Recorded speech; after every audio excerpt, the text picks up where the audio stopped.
let's be honest. These days, everyone with a black hoodie and a copy of Kali Linux thinks they're the next Mr. Robot. You run some sketchy script off Reddit, watch your terminal spit out some green text, and suddenly you think you're Neo. Spoiler alert, if you had to Google how to open terminal, you're not in the Matrix. You're in a YouTube rabbit hole. But here's the thing, there are levels to this game, and I'm about to break down the 5 stages of hacking. From the baby-faced script kiddie who thinks Termux is magic, to the digital ghosts who make governments sweat. And if you're sitting there with your arms crossed, thinking you're above it all, chances are you're exactly who I'm about to roast. Level 0, Script Kiddies. Ah, the bottom feeders of the cyber world. These are the kids who think just installing Kali turns their Chromebook into a cyber weapon. They Google how to hack Wi-Fi, follow some 2012 tutorial that still talks about WP encryption, and act like they just breached NASA. They don't understand the tools, they just run them. They panic the moment a terminal throws an error. They post screenshots of fake login pages they made with Inspect Element and call it a hack. Their biggest flex? Guessing their cousin's password because it was password 123. They say things like, "I'm hacking the mainframe," unironically, like it's still 1999 and they're in a bad movie. Ask them what SQL injection is and they'll respond with, "Oh yeah, I saw that in a 10-minute YouTube video," right before they nuke a login field with drop table users, thinking it'll shut down the internet. If that's you, congrats. You've unlocked level 0.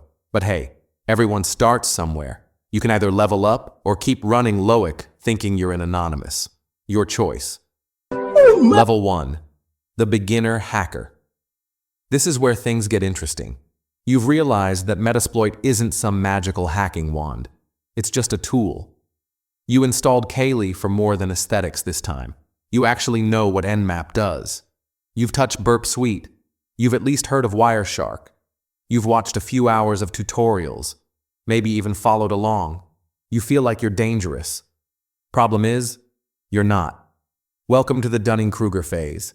You think you're ready to break the Pentagon, but really you've just scratched the surface.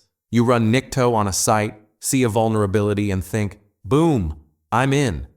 But let's be real, you still need Google every 5 seconds. But hey, at least you're not copy-pasting anymore. That's progress. Oh my God. Level 2, the CTF player. This is where real learning starts. You've joined CTFs, Capture the Flag, and now you realize hacking isn't just about smashing things. It's about strategy, creativity, and knowing how systems tick. You've messed with SQL injections, XSS, maybe even dabbled in SSRF. You can navigate Burp Suite without a tutorial.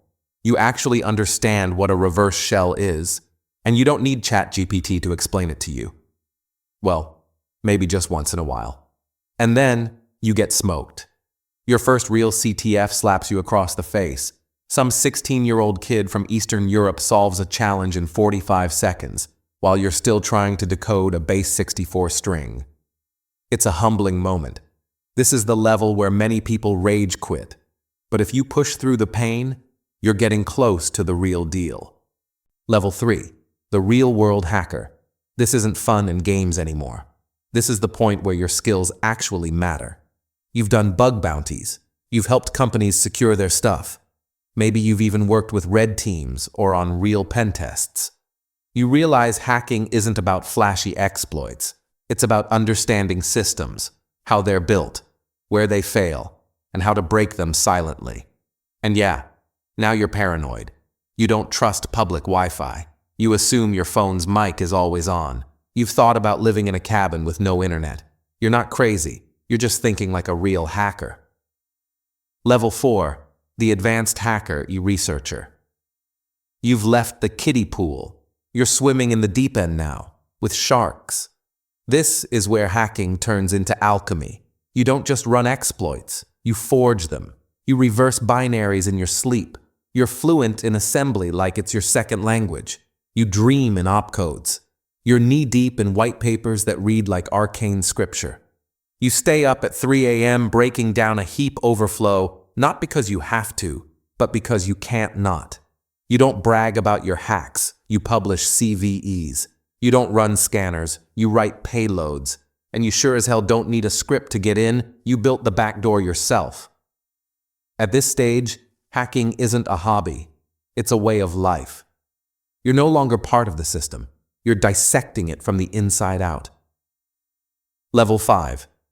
The Ghost. Now we're in the myth zone.